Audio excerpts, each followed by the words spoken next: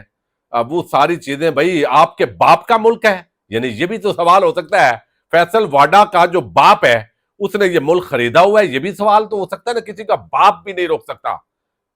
بات یہ ہے کہ یہ عوام کی غیرت کو للکارا جاتا ہے اس طرح کے جملے بول کے, ورنہ اس ملک میں اس طرح کے عوام کو جملے بولنے کی جرت نہیں ہونی تھی. لیکن بہرحال وقت ہے, تھوڑا بدل جاتا ہے, حالات بدلتے ہیں, تو پھر فیصل واڈا جیسے لوگ جو ہے وہ irrelevant ہو جاتے ہیں۔ اچھا بہرحال یہ ساری جو چیز ہے، تو اب جب دیکھا گیا ہے کہ فیصل واڈا جو ہے وہ ان نے یا باقیوں نے جو بات کی کہ اب بھائی تحریک انصاف کے لوگ ہی مخالف کھڑے ہو گئے، تو مولانا فضل الرحمان آج پریس کانفرنس کریں گے، کل انہوں نے مخالفت کر دی مائنز اینڈ منرل بل، اب کریڈٹ وہ لینے کی کوشش کر رہے ہیں کہ ہم بھائی کھڑے ہیں، اس بل کو اپروو نہیں ہونے دیں گے، اینٹی اسٹیبلشمنٹ ہم ہیں اور یہ چیزیں کر رہی ہیں، لیکن اس میں گنڈا پور اور باقی ان کی مجبوریاں کہہ لیں، لیکن نالیکی کا بڑا ثبوت دیا ہے۔ یعنی جو آپ کا اپنا بیانیہ ہے بھائی کھڑے ہونے کا، جب وہ آپ کھڑے نہیں ہوتے تو الٹیمیٹلی کیا ہے؟ یہ خیبر پختونخوا کی عوام کا مسئلہ ہے۔ یہ جن لوگوں نے بیانیہ بنایا نا کہ عمران خان کی رہائی کے متبادل یہ دے دینا چاہیے، یہ بھی بہت بڑی بے وفائی ہے خیبر پختونخوا کے لوگوں سے، اور یہ بیانیہ آپ کا کمزور کرنے والی بات ہے۔ تو یہ ایک تو معاملہ ہے، تو ایسے لگتا ہے کہ مادریات بل والی کہانی ختم شد ہونے والی ہے، یہ مشکلات پیدا ہو گئی ہیں، لیکن پھر بھی بعد نہیں آئیں گے جنہوں نے یہ سارا کرنا ہے، قبضہ پاکستان پہ انہوں نے جو تھوڑا بہت رہ گیا ہے اس پہ بھی کرنا ہے، تو لہذا وہ کریں گے۔ اچھا اب یہاں پہ جو ہے وہ تحریک انصاف کی جو اندرونی معاملات ہیں، اب دیکھیے یعنی وہاں پہ شہباز گل گفتگو کرتا ہے، ولاگ کرتا ہے، تو وہ بھی کھٹکتا ہے، اس کے حوالے سے بھی ایک نیریٹو بنایا گیا کہ بھائی یہ پارٹی کے لیے اچھا نہیں ہے، جا کے عمران خان کے کان بھرو، اس کو بھی نکالا جائے، اور یہ باتیں تواتر کے ساتھ چلوائی جا رہی ہیں، فیڈ کی جا رہی ہیں پی ٹی آئی کے اندر سے کچھ لوگ کڑچے چمچے جو بھی ہیں وہ کر رہے ہیں کہ بھائی یہ جو ہے نا وہ شہباز گل کی بھی چھٹی ہونے والی ہے، چونکہ وہ سیاسی کمیٹی کی باتیں لیک کر دیتا ہے۔ سیاسی کمیٹی کی باتیں کون سی لیک کی ہے بھائی؟ جب دیکھے گا کہ آپ لوگ ایک مخصوص جو مفاہمت گروپ ہے، مفاہمت گروپ نہیں ہے، بیسیکلی یہ سرنڈر گروپ ہے، تحریک انصاف کا جو سرنڈر گروپ ہے، میں اس کو آئندہ اسی ٹائٹل سے بات کیا کروں گا، تو سرنڈر گروپ جو ہے وہ اس کو جب لگتا ہے کہ کوئی مزاحمت کے لیے بندہ کوئی رائے دیتا ہے تو اس کو اچھا نہیں لگتا، تو وہ شہباز گل ہو، پھر سلمان اکرم راجہ کھڑا ہوا، اس کی ملاقاتیں نہیں ہو رہی، اس کے خلاف اس خاص کمپین چلائی گئی، کچھ پختون جو دوست ہیں وہ کھڑے ہوئے، حالانکہ یہ پنجابی پختون والا نعرہ پی ٹی آئی ایک قومی جماعت ہے، یہ نہیں ہونا چاہیے، لیکن وہ حالانکہ فہرستیں اتفاق رائے سے بنی، انہوں نے ایک ڈسپلن کرنے کی کوشش کی نا، لیکن الٹا ان کو ملزم بنا دیا، اور جو اٹھا کے جا رہے ہیں اور یک طرفہ طور پر ان کے خلاف کان بھرے گئے، اور کل وہ بیان ان کے خلاف لے کے آ گئے، تو کیا مطلب ہے؟ اس کا مطلب ہے کہ فارورڈ بلاک والا منصوبہ تو ناکام ہوا ہے، اسٹیبلشمنٹ جو بھی چاہتی ہے، لیکن پی ٹی آئی آپس میں گتھم گتھا رہے، کبھی فواد چودھری کو چھوڑ دیا، کبھی جو ہے وہ شیر افضل مربت سے بات کروا دی، کبھی کسی اور سے بات کروا دی، تو آپس میں جو لڑائی کروانے کی حد تک تو کامیاب ہوئی ہے، مختلف گروپ بنے ہوئے ہیں، لابنگ ہے، ایک دوسرے کی ٹانگیں کھینچنے کا کام شروع ہے، اور اس معاملے کی حد تک اسٹیبلشمنٹ بہت کامیاب ہوئی ہے، اور یہ جو اوورسیز کنونشن ہوا ہے اور اس کے ساتھ ہی امریکن جو وفد آیا اس کو اچھے طریقے سے ریاستی سطح پہ کیش بھی کروا لیا ہے، یعنی ادھر کیش کروایا، ادھر ان کو آپس میں لڑوا دیا ہے، ان کو انداز ہی نہیں ہے کہ بھائی کیس کدھر کون سا کیس ہے یا کیسے کرنا ہے، تو اس معاملے کے اندر جو وکلاء کی اکثریت والی جماعت تھی وہ اس وقت بڑی کمزور ان محاذوں پہ نظر آتی ہے۔ باقی عمران خان کے بیان دو چار آتے ہیں، اس کے بعد جتنی کوششیں ہوتی ہیں اسٹیبلشمنٹ کی حکومت کی وہ ناکام ہو جاتی ہیں، تو پی ٹی آئی کو یہ سارے M N is M P is بھی چھوڑ جائیں تو پھر بھی عوام اور تحریک انصاف یعنی جو عمران خان ہے وہ اکثریت کی تعداد میں دوسری طرف کھڑے ہوں گے، تو یہ آپ جو بھی کر لیں ایسا نہیں ہوگا، یہ دودھ اور شہد کی نہریں مصنوعی طور پہ الیکٹرانک میڈیا کو اشتہارات کی ہڈی ڈال کر جو کیا جاتا ہے وہ یہ کامیاب نہیں ہے، لیکن بہرحال اسٹیبلشمنٹ کو بہت سارے محاذوں پہ تحریک انصاف کا جو نریٹو ہے